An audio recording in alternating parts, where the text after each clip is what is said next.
The cathedral doors burst open. Every head turned. Every breath held.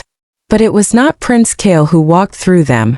It was a messenger, pale-faced and sweating, clutching a folded letter like it might burn him.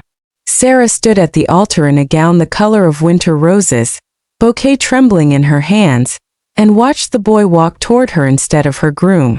The silence in the cathedral was so complete she could hear the candles hiss. The messenger bowed low and held the letter out. She took it, broke the seal. Read it once. Then again because surely she had misread it. She had not. Lyrian is dying. I cannot stay. Forgive me. That was all. No title. No explanation. No apology beyond those two hollow words. Sera lowered the letter slowly. Around her, 500 nobles, diplomats, and court officials sat frozen in their seats. She was aware of her father somewhere in the front row, aware of the political advisor at his elbow who would already be calculating the damage. The northern trade routes. The border agreements. 3 years of careful negotiation, unraveling in the time it took to read 4 words. She would not cry.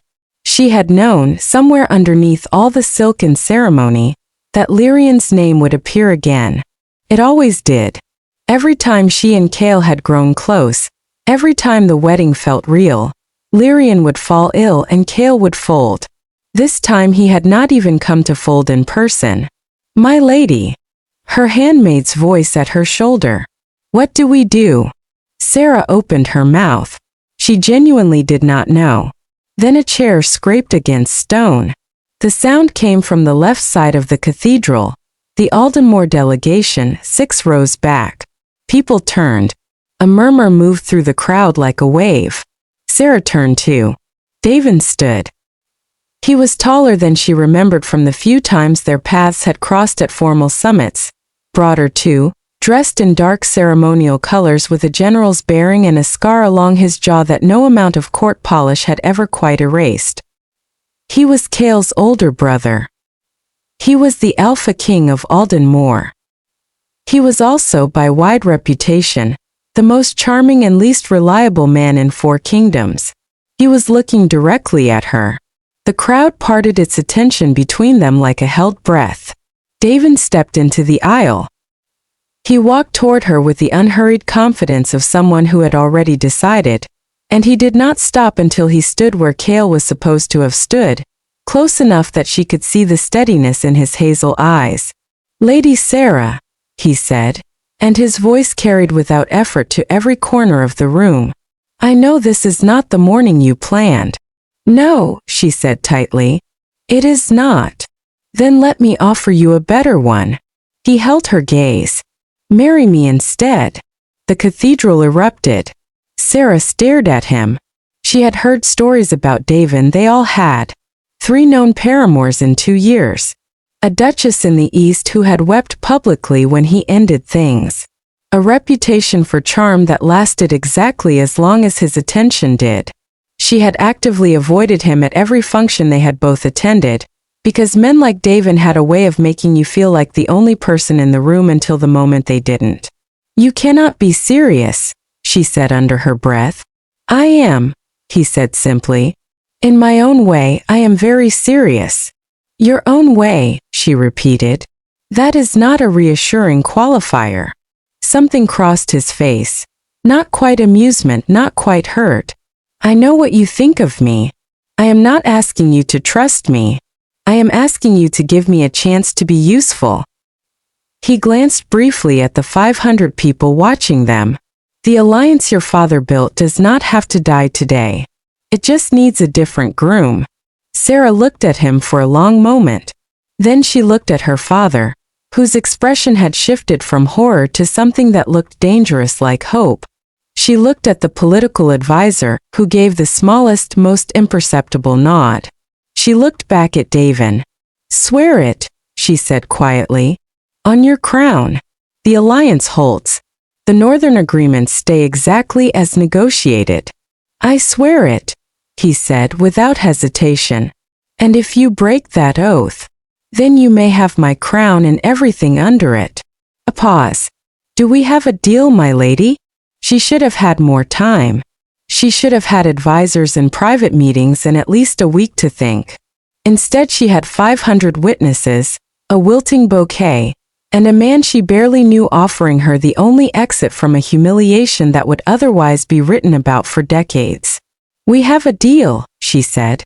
The ceremony that followed was the strangest of her life. She said vows she had rehearsed for a different man, standing beside one she had only ever observed from a careful distance. When the officiant pronounced them bound, Davan turned to her and said, very quietly so only she could hear, "You made the right choice." She did not dignify that with a response. The reception was louder and stranger still. Nobles who had arrived for one wedding found themselves toasting another.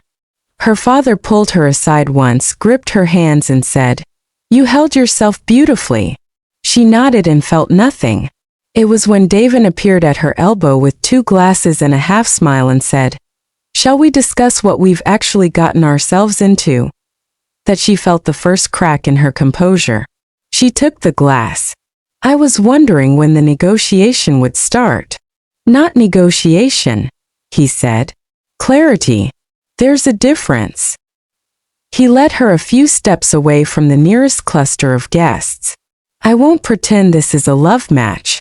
You don't want that from me, and I won't insult you by performing it." "Good," she said. "Then we understand each other." "Separate chambers," he said. "Obviously. No consummation. This is a political arrangement and I will honor it as one." She studied him over the rim of her glass. "You're being remarkably sensible for a man with your reputation." "I have reasons," he said, and something shifted behind his eyes. "There is someone. A woman He stopped. Started again. "Lady Vienne. She is not of sufficient rank for me to court openly. Having a queen beside me gives me a degree of freedom that being an unmarried king does not." He met her gaze steadily. "I am telling you this because you deserve honesty, not because I owe it to you." Sera was quiet for a moment. "And what do I get in return? Besides the alliance?" "Whatever you need," he said. "Within reason." "Kale," she said. "I want him to see what he walked away from." Davan's mouth curved slowly. "Now that," he said, "I can absolutely arrange." The first week of their marriage was a performance, and Sera was good at performing. Davan was better. He was attentive in public in ways that felt entirely natural, a hand at her back as they entered rooms, a quiet word bent toward her ear during council meetings that made the assembled lords glance at each other with raised brows. He laughed at things she said. He deferred to her opinion on matters she knew more about. If anyone suspected the arrangement was hollow, they kept it to themselves. Lady Vienne was at court as she was most weeks, elegant and composed and never quite looking at Davan. Sera noticed Davan not quite looking back. She told herself it was none of her concern. It was in the 8th day of their marriage, while Sera was sitting with her healer, that everything changed. 6 weeks, the healer said gently, and let the silence carry the rest. Sera sat very still. The arithmetic was not complicated. 6 weeks ago she and Kale had spent a night together, one of the last times she had truly believed, that their wedding would actually happen. She had let herself hope. And now she was sitting in a small room off the palace wing with a marriage to one man and a child belonging to another, and the walls felt very close. She found Davan in his study that evening. He was reading, jacket off, looking more human than she had seen him look before. He stood when she entered. "Sit down," she said. "Please. I need to tell you something and I need you to hear it without, just sit down." He sat. She told him. When she finished, the room was quiet for a long moment. "Kales," he said. Not a question. "Yes." He looked at the floor. Then at her. "Are you well?" That was not the response she had prepared herself for. "Ah, yes. Physically. Good." He was quiet again. Then, "The child will be mine in every way that matters." publicly, legally, in every conversation I ever have about them. This does not change our arrangement unless you want it to. Sera felt something loosen in her chest that she hadn't realized had been pulled tight. You don't have to do that. I know, he said simply. I want to. She looked at him, really looked at him for what felt like the first time. Why are you kind to me? He held her gaze for a beat too long. Go to sleep, Sera. You've had a long day. She went. But she lay awake for a long time. The kindness was the dangerous thing. She could manage attraction. Attraction was surface level and she was disciplined. What she could not manage was a man who said the child will be mine in every way that matters and then went back to reading his papers as if he hadn't just rearranged something fundamental in her chest. 2 weeks later she kissed him. It happened after a long evening of state dinners and performing and Cale appearing at the edge of a corridor to ask if they could talk. His face creased with something that looked like genuine regret. She had told him no. She had walked back to their shared wing. And Davan had been waiting with tea because he had noticed she hadn't eaten and he had apparently noticed things like that. And she had looked at him and crossed the room and kissed him before her discipline caught up with her. He kissed her back. That was the part she hadn't planned for. In the morning she said, that was the pregnancy. The hormones. It won't happen again. And he said of course and poured her tea and didn't push and somehow that made it worse. Cale's birthday banquet 3 weeks later was the night everything broke open. She felt it before she saw it. A sudden wrongness, a cold thread of alarm pulling through her chest. She excused herself from her table and moved through the crowd and found Davan slumped against the wall in an antechamber off the main hall, barely conscious. His skin gray and his breathing shallow. Davan. She was on her knees beside him. Davan, stay with me. I'm here. He said faintly. Someone get the physician. Her voice came out like a command and people moved.